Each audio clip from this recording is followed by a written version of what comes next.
जय श्री कृष्णा दोस्तों। जन्माष्टमी की ढेर सारी शुभकामनाएं। और इस जन्माष्टमी पर आज के इस वीडियो में भगवान श्री कृष्ण की कुछ ऐसी कहानियों के बारे में बताने वाला हूँ, पुराणों से जुड़ी, अध्यात्म से जुड़ी कुछ ऐसी बातें जो बहुत ही कम लोग जानते हैं। तो आज का इस वीडियो बहुत ही स्पेशल होने वाला है, इसलिए इस वीडियो को लास्ट तक जरूर देखिएगा। और अगर आप भी भगवान श्री कृष्ण के भक्त हैं तो वीडियो को लाइक करके चैनल को अभी सब्सक्राइब कर लीजिएगा, क्योंकि सनातन धर्म से जुड़े हुए रोचक वीडियो मैं आपके लिए लेकर आता रहता हूँ। तो चलिए इस खास एपिसोड में आगे बढ़ते हैं और एक एक करके उन खास कहानियों के बारे में आज के इस वीडियो में बात करते हैं। बचपन में हम सब लोगों ने हमारे पुराने वीडियो या फोटो वगैरह हमने देखा होगा, जहां पर हमारी माता जो है हमें यदि हम पुत्र हैं तो हमें बच्चियों के ड्रेस पहना दिए जाते थे। और जब आज के समय में उन वीडियो को हम देखते हैं तो थोड़ी सा मजाक जैसा भी हमें लगता है और थोड़ी सी हंसी भी आती है। लेकिन इसके पीछे भी भगवान श्री कृष्ण की बहुत ही पुरानी कहानी है। जैसा हम सभी लोगों को पता है कि जब भगवान श्री कृष्ण यशोदा जी के पास आ जाते हैं तो कंस कई बार आक्रमण करने के लिए, भगवान श्री कृष्ण को मारने के लिए, उस बाल रूप को खत्म करने के लिए अलग अलग तरीके से अलग अलग राक्षसों को जो है पहुंचाते थे। तो सभी माताएं जो हैं अपने बच्चों की रक्षा करने के लिए उनको जो है लड़कियों के कपड़े पहना दिए जाते थे। और ऐसा भगवान श्री कृष्ण के साथ भी होता था। माता यशोदा जो है अधिकतर टाइम जो है भगवान श्री कृष्ण को जो है लड़कियों के ड्रेस पहना दिए जाते थे और टीके लगा दिए जाते थे। ऐसा इसलिए किया जाता था ताकि वो लड़कों के रूप में कम और लड़कियों के रूप में ज्यादा दिखाई दे। तो ये भी एक पुराणों से जुड़ी हुई कथा है जो बहुत ही रोचक है और शायद इससे पहले बहुत ही कम लोग होंगे जो इसके बारे में जानते होंगे।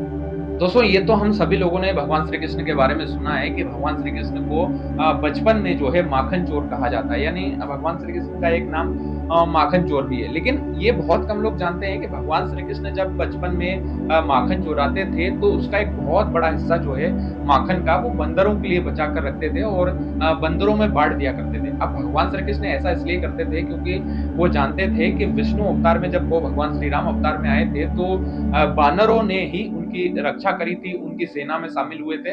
और माता सीता को बचाने में, उस युद्ध को सफल करने में हनुमान जी का और बानर सेना का बहुत बड़ा रोल था। और यही एक कथा है और यही एक वजह है कि भगवान श्री कृष्ण जब बचपन में माखन चुराते थे तो उसके पीछे कई परसेंट हिस्सा जो है वो बानरों के लिए भी छोड़ आते थे और बानरों को खिलाते थे। तो इसीलिए भगवान श्री कृष्ण को माखन चोर कहा जाता है। लेकिन इसके पीछे की जो कथा अभी मैंने आपको बताई है, ये बहुत कम लोग जानते हैं। शायद आप जानते होंगे तो आप कमेंट करके जरूर बताइएगा। दोस्तों, भगवान श्री कृष्ण की जो शिक्षा है वो उज्जैन के सांदीपनि आश्रम से जुड़ी हुई है, जहाँ पर भगवान श्री कृष्ण ने ऋषि सांदीपनि से जो है शिक्षा प्राप्त करी थी। और उनके जो भ्राता बलदाऊ थे वो साथ में थे और वहीं पर सुदामा से उनकी मित्रता होती है। अब जब उन्होंने पूरी शिक्षा पूर्ण कर ली तो गुरु सांदीपनि जी के पास गए और उन्होंने कहा कि बताइए गुरु, हम आपको क्या गुरु दक्षिणा दे सकते हैं, क्योंकि अगर हम बिना गुरु दक्षिणा के गए तो हमें बेहतर नहीं लगेगा। हम चाहते हैं कि आपको कुछ न कुछ गुरु दक्षिणा में दें। तब गुरु सांदीपनि ने कहा कि मेरा बचपन में एक पुत्र था जिसे समुद्र ने जो है खा लिया, क्योंकि जब समुद्र में चला गया तो उसके अंदर से कभी वापस नहीं आया। अगर आप मुझे गुरु दक्षिणा देना ही चाहते हो तो मैं चाहता हूँ कि वो पुत्र मेरा आप समुद्र के अंदर एक राक्षस है शंकासुर, उससे वापस लौटा दे। अब एक कहानी तो हमने ये भी भगवान श्री कृष्ण के बारे में सुनी है कि वो कालिया नाग को मारने के लिए यमुना नदी में कूदे थे।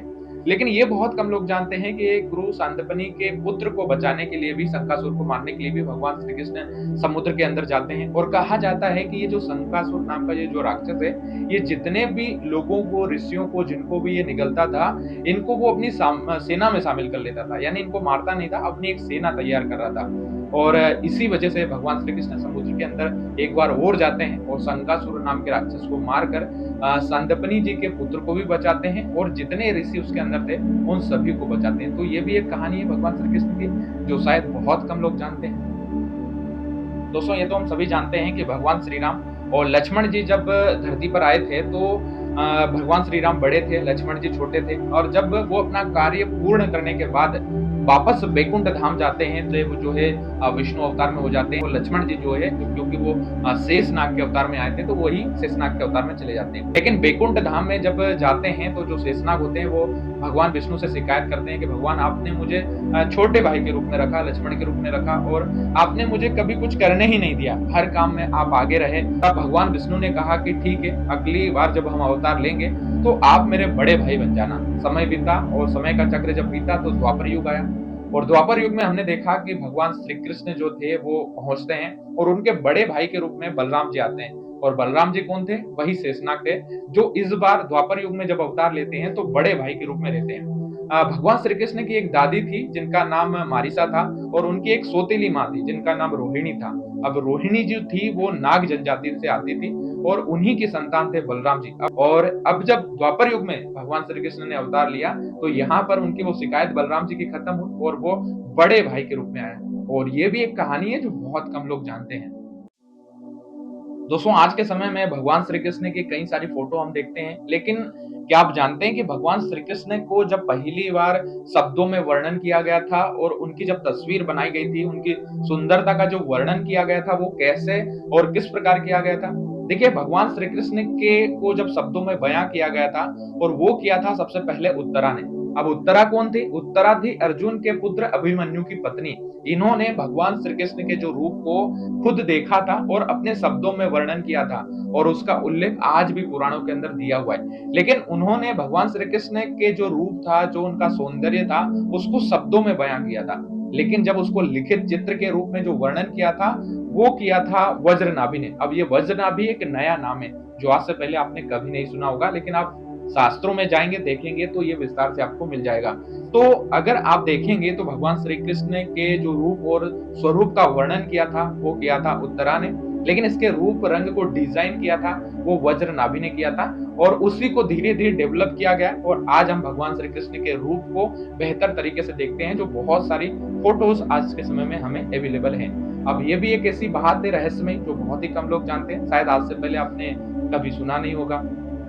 दोस्तों आज के समय में भगवान श्री कृष्ण का एक रूप अधिकतर हम सभी लोग जानते हैं कि उनका जो वर्णन है, उनका जो चित्रण है बहुत ही सरल है, सौम्य है और बड़ा सुंदर है। और उसी एक चित्रण को अधिकतर दिखाया जाता है, मतलब जब आर्टिस्ट किया जाता है, जब भगवान श्री कृष्ण के शो बनते हैं और उनके चलने के तरीके, उनके मुस्कुराने के तरीके, मतलब ओवरऑल भगवान श्री कृष्ण का आज के समय में जो वर्णन बताया जाता है वो बहुत ही कोमल और सुंदर बताया जाता है, जो हम सभी लोगों को बहुत मोहित करता है। लेकिन इसके पीछे भी एक कहानी है और पर्दे के पीछे की कहानी ये है कि जब भगवान श्री कृष्ण युद्ध में उतरते थे, जब युद्ध करने के लिए उतरते थे तो वही कोमल शरीर वज्र के समान हो जाता था। अब वज्र तो हम सभी लोग जानते हैं कि पत्थर से भी ज्यादा कठोर होता है, यानी जब युद्ध के समय उतरते थे तो भगवान श्री कृष्ण का पूरा स्वरूप ही चेंज हो जाता था। मतलब एक वो रूप जो हम सुंदर और सुशील तरीके से देखते हैं, जो जब हम उन्हें देखते हैं तो हमारे अंदर से प्रेम उमड़ता है, लेकिन वही स्वरूप बदल जाता था जब भगवान श्री कृष्ण युद्ध में उतरते थे तो उनका जो पूरा शरीर था वो वज्र के समान हो जाता था।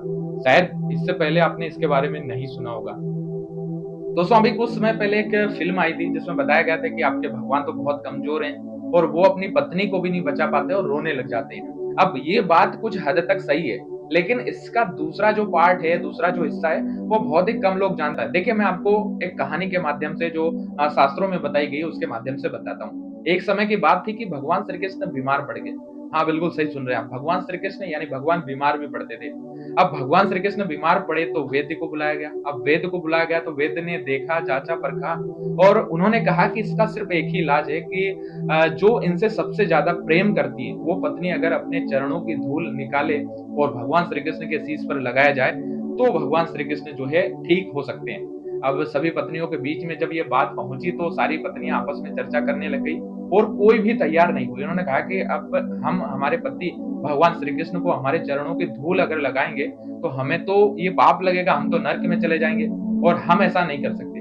अब आठों की आठों पत्नियाँ जो है अपने चरणों की धूल लगाने से मना कर देती हैं। तब वैद्य काफ़ी परेशान हो जाते हैं और वेद कहते हैं कि अगर ये उपाय नहीं किया गया तो भगवान श्री कृष्ण ठीक नहीं हो सकते। उनका जो बीमारी है वो बहुत ही तेज़ी से बढ़ती जा रही है।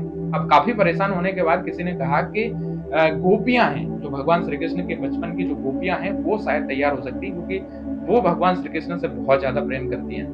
अब आनन-फानन में गोपियों तक पहुँचे और गोपियों के पास जब ये सूचना पहुँची कि भगवान श्री कृष्ण बीमार हैं और एक ही उपाय है कि अगर कोई प्रेम करने वाला उनको अपने चरणों की धूल दे दे, तो भगवान श्री कृष्ण ठीक हो सकते हैं। अब तुरंत ही जब ये बात सुनी तो तुरंत सारी गोपियाँ तैयार हो गई और उन्होंने अपने चरणों की धूल जो है उन ऋषि को, उस वेद को सौंप दी। अब वेद जी ने सभी गोपियों से पूछा कि आपको पाप लगेगा, इसके बारे में आपको सोच नहीं रहे हो कि आप अपने चरणों की धूल भगवान के शीश पर लगाओगे तो आपको क्या पाप लगेगा? आप नर्क में भी जा सकते हो। तब सभी गोपियों ने कहा कि देखिए हम भगवान श्री कृष्ण से बहुत प्रेम करते हैं और उनसे हम इतना प्रेम करते हैं कि उनके लिए हम नर्क में भी जा सकते हैं। अब ये भी एक कहानी है जो बहुत कम लोग जानते हैं और यही पर्दे के पीछे की दूसरी कहानी है और ये प्रेम को दर्शाता है कि हम प्रेम में कहाँ तक जा सकते हैं। दोस्तों, भगवान श्री कृष्ण के बारे में बहुत जगह बहुत अधिक वर्णन मिलता है, बहुत जगह वर्णन मिल जाएगा भगवान श्री कृष्ण का, उनके स्वरूप का, उनके जीवन का, उन पर बहुत सारी चीजें लिखी हुई हैं। भगवान श्री कृष्ण के बारे में एक ऐसी ही लेखनी लिखी गई है जिसका नाम गीत गोविंद है और गीत गोविंद जो लिखा है वो जयदेव ने लिखा है। जयदेव एक बहुत बड़े भगवान श्री कृष्ण के भक्त थे और बहुत अच्छी लेखनी किया करते थे। अब वो भगवान श्री कृष्ण के पूरे स्वरूप का वर्णन कर रहे थे अपने हिसाब से और जब वो लेखनी कर रहे थे तो उसी समय उनके मन में एक ख्याल आता है और वो भगवान श्री कृष्ण के एक प्रसंग को लिख रहे थे और उस प्रसंग में भगवान श्री कृष्ण का इंतजार करती हैं राधा जी। राधा जी मिलने के लिए भगवान श्री कृष्ण को बुलाती हैं एक कमरे में और जब भगवान श्री कृष्ण उनसे मिलने के लिए जाते हैं तो भगवान श्री कृष्ण के कंधे पर किसी स्त्री के महिला का कोई बाल जो है भगवान श्री कृष्ण के कंधे पर राधा जी को नजर आ जाता है। अब जब राधा जी जैसे ही उस बाल को देखती हैं उसके बाद राधा जी अंदर से टूट जाती हैं और वो व्याकुल हो जाती हैं और उसके बाद भगवान श्री कृष्ण से कभी न मिलने का वादा करके वहां से चली जाती हैं। अब जब ये प्रसंग आता है तो जयदेव वहां पर काफी ज्यादा सोच विचार में पड़ जाता है और उसको समझ में नहीं आता है कि अब मैं यहाँ पर क्या लिखूं, क्योंकि ये मेरे आराध्य हैं, मेरे भगवान हैं और इनके बारे में यहाँ पर मैं क्या ऐसा लिख सकता हूँ। तो जयदेव सोचते हैं कि थोड़ा सा यहाँ पर मैं ब्रेक ले लेता हूँ और वहां पर वो लिखना छोड़कर अपनी पत्नी को आवाज लगाते हैं कि मैं नहाने के लिए जा रहा हूँ। अब जैसे ही जयदेव नहाने के लिए जाता है तो उनकी पत्नी कहती है कि ठीक है आप नहा के आओ, उसके बाद जो है मैं खाना लगा दूंगी। अब जयदेव का ऐसा था कि जब ये नहाने के लिए जाते थे तो लगभग लगभग 1 घंटे का समय इन्हें लग जाता था, लेकिन उस दिन 10 मिनट के अंदर ही नहा के बाहर आ जाते हैं जयदेव। उनकी पत्नी देखकर चौंक जाती है, वो कहती है कि आप तो 1 घंटे में नहा के निकलते हो, आज इतना जल्दी कैसे? तो बोले ठीक है आज मैं थोड़ा सा जल्दी नहा के बाहर आ गया हूँ और उसके बाद जो है उनकी पत्नी खाना लगा देती है और जयदेव और वो साथ में खाना खा लेते हैं और जयदेव बहुत ही जल्दी खाना खा लेते हैं और खाना खा के फ्री हो जाते हैं। उसके बाद वो अपनी पत्नी को कहते हैं कि ठीक है मैं एक बार दोबारा से नहाने के लिए जा रहा हूँ। पत्नी पूछती है कि क्यों, अभी तो आप नहा कर आए हो? वो कहते हैं कि मुझे कुछ ख्याल आ रहे हैं और शायद मैं नहाने के लिए जाऊंगा तो वो ख्याल मेरे अंदर आएंगे। उसके बाद उनकी पत्नी जो है उसी थाली में खाना खा लेती थी। जयदेव की पत्नी का ऐसा था कि जब वो खाना खा लेते थे तो उसी थाली में वो वापस खाना लेकर मतलब कि उनका झूठा खाना खा लेती थी उसी थाली के अंदर। लेकिन उसके 1 घंटे बाद जब जयदेव वापस आते हैं तो वो कहते हैं कि खाना लगा दो। उनकी पत्नी कहती है कि अभी तो आपने खाना खाया था। तो जयदेव कहते हैं कि मैंने खाना खाया था, मैं तो अभी नहा के निकला हूँ। तो जयदेव की पत्नी ने कहा कि अभी 10 मिनट पहले जो खाना खा के गए वो कौन थे? अभी आप ही के रूप में आए थे, अभी आप खाना खा के वापस नहाने के लिए गए। तब जयदेव को ये बात समझ में आई कि उनके आराध्य जो थे उनकी समस्या को सोल्व करने के लिए वो खुद आए थे। यानी वो तो अंदर नहा रहे थे लेकिन भगवान श्री कृष्ण जयदेव के रूप में आए और उनकी पत्नी के साथ बैठे, उन्होंने खाना खाया और उसी भगवान के झूठा जो खाना था उसी थाली में उनकी पत्नी ने खाना खाया। अब ये देखकर वो काफी आश्चर्यचकित हो गए और उस दिन के बाद जयदेव सदा ही अपनी पत्नी की पूजा करने लगे, उनकी थाली में झूठा खाने लगे, क्योंकि उनको पता था कि इसी थाली में यानी मेरी जो पत्नी है उसने मेरे आराध्य भगवान श्री कृष्ण, जबकि मैं भगवान का भक्त हूँ, भगवान ने मुझे दर्शन नहीं दिया लेकिन मेरी पत्नी को दर्शन दिया है और मेरी पत्नी ने भगवान का झूठन खाया है, तो सब कुछ अब मेरी पत्नी के अंदर ही है और वो हमेशा पूरे जीवन काल में अपनी पत्नी का झूठा खाते रहे।